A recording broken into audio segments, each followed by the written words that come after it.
नाम बैन होया, जो गाने बैन हुए हैं वो भी सुनाए जाएंगे इस काफिले में? सब सुनाया जाएगा सब। अच्छा, कोई गाने बैन ऑफिशियली हुए ही नहीं है। इतना गंदा आदमी क्या था भी, अगर तेरा भला हो गया नहीं फिर पूरा नहीं। मासूम जी, जब से आपके विख्यात गाने सरकार की नज़र में कुख्यात हुए हैं तो उसका लॉस होया है, ज़्यादा का फायदा होया है? क्योंकि पब्लिक जानना चाह, पब्लिक ट्रेंडिंग में चल रही है Masoom Sharma in big boss, कहीं जने तो उनका भाई ऑफिशियल आ लिया, ऑफिशियल होया कि नहीं, वो चीज़ कितनी जायज़ है? देखो, मेरे पास ऑफिशियल बात भी होली है और हमारी जो मीटिंग पे जो बातचीत होती है वो भी होली है। भैया हरियाणा की एक आवाज़ जो पूरे वर्ल्ड में पसंद की जा रही है, पूरे वर्ल्ड में सुनी जा रही है, मासूम शर्मा, सारे नाम जाना है मासूम शर्मा जी, आपदा को शर्मा बदल दिया, गाने बैन हुए थे, बैन काफिला काट दिया। बस अब ये बैन काफिला बड़ा लंबा चलने वाला है। अच्छा, गाने नाम बैन होया, जो गाने बैन हुए हैं वो भी सुनाए जाएंगे इस काफिले में? सब सुनाया जाएगा सब। अच्छा, कोई गाने बैन ऑफिशियली हुए ही नहीं है, पहली बात तो मैं आपको बताऊँ। ये सिर्फ यूट्यूब पे उड़ाए गए हैं एक मेल करके। ये कोई किसी कानून के तहत मतलब इसको नहीं। लेकिन चंडीगढ़ में एक मामला भी दर्ज है, उसने लेके हो गए। देखो, मामले दर्ज होते रहे हैं, ये चीज़ें जो है अब जब आदमी आगे बढ़े ना तो सारी चीज़ें उसकी ज़िंदगी में आए, रुकावट भी आए सारी। और ये चीज़ें तो दहेज में मिले हैं, कलाकार ने, नेता ने, जो ये अंदर हुआ है। बिल्कुल मासूम जी, जब से आपके विख्यात गाने सरकार की नज़र में कुख्यात हुए हैं तो उसका लॉस होया है, ज़्यादा का फायदा होया है? क्योंकि पब्लिक जानना चाह, पब्लिक की नज़र में मासूम शर्मा फाइनेंशियली बहुत नुकसान हुआ है। और जिस तरीके से लोगों का प्यार मेरे प्रति उसके बाद जो उमड़ा है, उसको पर्सनली जो मेरे को वो मतलब उसका मैं आभारी हूँ। अच्छा, 2-3 दिन से एक और चीज़ ट्रेंडिंग में चल रही है Masoom Sharma in big boss, कहीं जने तो उनका भाई ऑफिशियल आ लिया, ऑफिशियल होया कि नहीं, वो चीज़ कितनी जायज़ है? देखो, मेरे पास ऑफिशियल बात भी होली है और हमारी जो मीटिंग पे जो बातचीत होती है वो भी होली है। इन्विटेशन भी मेरा आ लिया है वहाँ से मिलने का, बातचीत करने का, एग्रीमेंट का। लेकिन अभी फ़िलहाल मेरी टीम थोड़ा सा उस पर चर्चा कर रही है कि करना चाहिए कि नहीं करना चाहिए, क्योंकि वहाँ थोड़ा सा अलग तरीके का होता है, वो गाली गलौज पिटाई वो थोड़ा सा। अच्छा, तो थोड़ा देखते हैं, अभी कोई फाइनल। आज भी प्रेस कॉन्फ्रेंस में कह रहे थे भाई जो उनसे गाने बैन हो रहे वही गाऊंगा, डर नहीं लगता सरकार कोई बड़ी कार्रवाई कर दें? यार, सरकार जो करेगी, सरकार ने चलो इंडिया में तो ये तो बैन करे हैं, अमेरिका वाले, कनाडा वाले तो ये भी सुनने लग रहे हैं, जितने भी भाई चाण वाले उड़े बैठे हैं, जो ट्रक चलाओ छोरे दिन रात थकान में गाना तो उतारे हैं। अच्छा, हाँ। कौन कौन से देश में प्रोग्राम है बाकी में? फिलहाल पहला थाईलैंड में है, उसके बाद फिर हमारा दूसरा जो है ऑस्ट्रेलिया में है, ऑस्ट्रेलिया के बाद इंग्लैंड में है, फिर अक्टूबर में कनाडा में है, नवंबर में यूएस में है। तो सारे बैन काफिला क्या मकसद रहा होगा? बैन काफिला पूरे वर्ल्ड में घूमेगा। अच्छा होगा पूरा काफिला, मेरे चाहने वालों का काफिला मेरे साथ चलेगा। देश की राजधानी है, यहाँ पे करेंगे इसमें।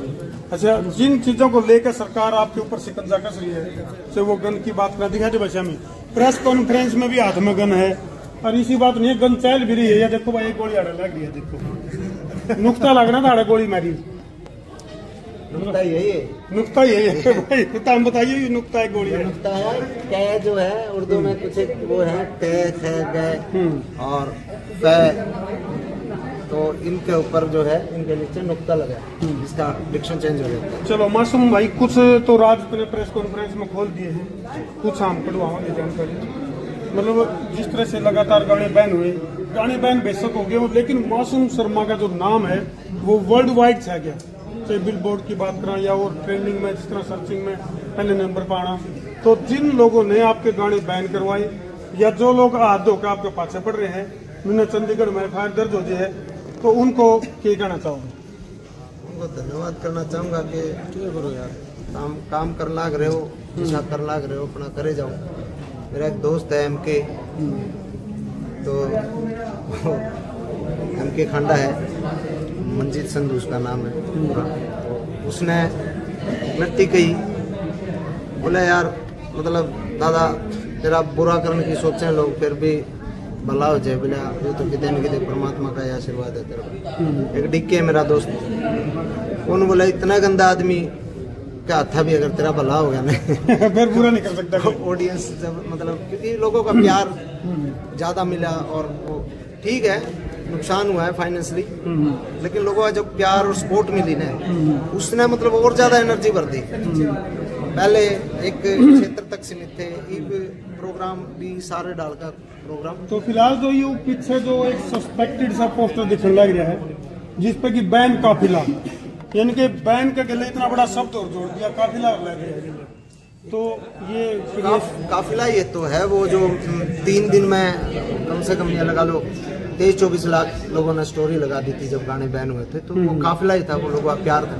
तो ईबीयू जो काफिला है यू वर्ल्ड टूर पर चल पड़े हैं। कौन से देशों की यात्रा हालांकि पहले भी होती रही है, लेकिन फिलहाल अगर मैं बात करूँ तो बैन काफिला के जरिए कौन से देशों की यात्रा चलेगी? इसका पहला शो मेरा थाईलैंड में है, थाईलैंड के बाद हमारा दुबई में है, दुबई के बाद मेरा 11 अक्टूबर का ऑस्ट्रेलिया में, 16 का थाईलैंड, 16 अगस्त का थाईलैंड में। कुछ एक डेट में कंफ्यूजन है, साइप्रस में भी है, इंग्लैंड में है, यूएस में है, यूएस से पहले कनाडा में है 1 नवंबर के आसपास। तो मासूम वैसे तो ट्रेंडिंग में पहले भी गाने रहे हैं, लेकिन मासूम शर्मा के गाने बैन होने के बाद मासूम शर्मा ट्रेंडिंग में आ गए।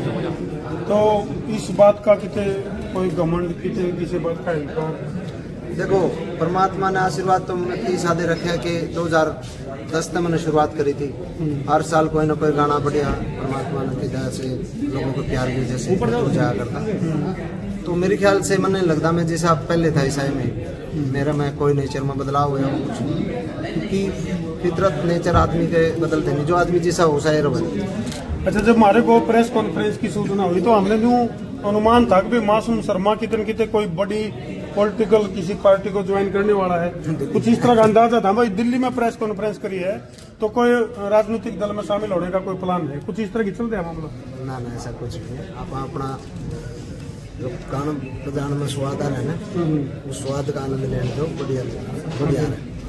तो मतलब फ्यूचर में कोई अभी फिलहाल कोई ऐसा इरादा है नहीं भाई किसी पार्टी को ज्वाइन? फिलहाल कोई इरादा नहीं, कोई इरादा बनेगा तो आपको जरूर बताऊंगा, सबसे पहले बताऊंगा। अच्छा, चलो बढ़िया है। जो गाने बैन हुए हैं, मतलब विदेश में जाओगे लाइव प्रोग्राम चलेंगे आपके, तो वो बैन गाने हैं सारे गाँव जो पब्लिक जो सुनने वाले जो चाहने वाले जो चीज सुनना चाहो, जिस चीज ने सुनने खातर जो पीछे देंगे बुलाओगे, तो कितने न कितने तो करना ही पड़ेगा ना। तो जैसे अभी प्रेस कॉन्फ्रेंस में भी आपने बताया भाई कुछ विरोधी लोग हैं जो सत्ता में भी बैठे हैं या प्रशासनिक अधिकारियों के कान भरने का काम करें, जो उनका बेहतला है कि अभी कौन वो लोग हैं जो ऐसा काम करने लग रहे हैं? 100% सही ना तो कोई कम्युनिटी होंगी, ना कोई परिवार होंदा, ना कोई राजनीतिक पार्टी होंगी, कोई कुछ ना कुछ अच्छे बुरे लोग सब जगह होते हैं, और वो ही यहाँ पे होने लग रहे हैं। और उनका मैं नहीं चाहता कि मतलब नाम लेना उचित है कुछ लोग जो लग रहे हैं अपना काम, और परमात्मा की दया से ये अपना काम लगे रहे और मैं अपना काम। अच्छा, गाने बैन हुए मासूम, तो कोर्ट का दरवाजा क्यों नहीं खटखटाया आपने? कोर्ट में अब मैं चला जाऊँ और 10 आदमियों के और भी मान लो जिनके 1-2 गाने उठ रहे हैं, कुछ कंपनियां के उठ रही हैं, कोर्ट में ईब आज चले गए हम, उसका तारीख मन माने 6 महीना में, साल में, 2 साल में चक्कर काटने का मन लगा नहीं कि ज्यादा फायदा है, क्योंकि उस पर फैसला आने के रखा दावा है। ठीक है, दूसरा फिर कोर्ट में जानते हैं इब कितने न कितने हम सरकार को चैलेंज करा। ठीक है, सरकार के हाथ में और बूंदी डाल पाचे पड़ लेगी। हाँ, ये मेरी फिल्म आनी है, हमारे फिल्म बैन कर दें मैं तो मारा जाऊंगा। तो इसलिए कई जगह चुप रहना पड़ा है। तो जिस तरह मान लीजिए कुछ कलाकारों की अगर मैं बात करूं, और यहाँ के कोई ऐसे कलाकार हैं जो खुल के साथ में इस लड़ाई में, जो गाने बैन की जो लड़ाई है, इस लड़ाई में हरियाणा के कौन से वो कलाकार हैं जो खुल के आपका साथ दिया हो, जिसने चाहे वो बैक एंड पे है या कंधे से कंधा मिला? नाम तो मैं लूंगा तो एक आधा छूट जाएगा, एक आधा रह जाएगा, एक आधा मतलब गड़बड़ हो जाएगी, नाम तो मिल लेना चाहिए। लेकिन कुछ एक कलाकार आए इस दौड़ में जब मैं सबसे पहले जिन्हें पोस्ट भी करी और मतलब उनके गाने भी नहीं उठे थे, लेकिन वह साथ आए। कुछ एक लोग फिर धीरे धीरे जब आवाज उठाई, फिर उन्हें लगा कि यार ये तो मतलब एक वो हो गया, एक तरफा हो गया। तो कुछ एक लोग आके 1-2 और गाने उठावा, वह जू उनके उठ दे रहे, जू लाइव आके फिर वह जिनके गाने उठ दे रहे वो तेरे साथ लगता रहा। हाँ, वह फिर मतलब बोलते रहे। पहले दिन जिस दिन 10 गाने बैन हुए थे, उसी दिन जब सारे साथ आ जाते ना, और एक मतलब कलाकार सारे इकट्ठे हो जाते, तो मेरे ख्याल से आगे जो बड़े गाने जो बैन हुए ना, मतलब कम से कम 15 से 20 गाने उसके बाद बैन हुए, और ये पूरी इंडस्ट्री का नुकसान है, किसी पर्सनल एक आदमी का नुकसान नहीं। क्योंकि जो इंडस्ट्री में प्रोड्यूसर आए थे पिछले 2-3 साल में, बहुत बड़ी बड़ी कंपनी आई थी, बॉम्बे की कंपनी आई थी, पंजाब की कंपनी आई थी, सब हरियाणा में इन्वेस्ट कर रहे थे, वो पीछे चली गई सारी। चलो मैं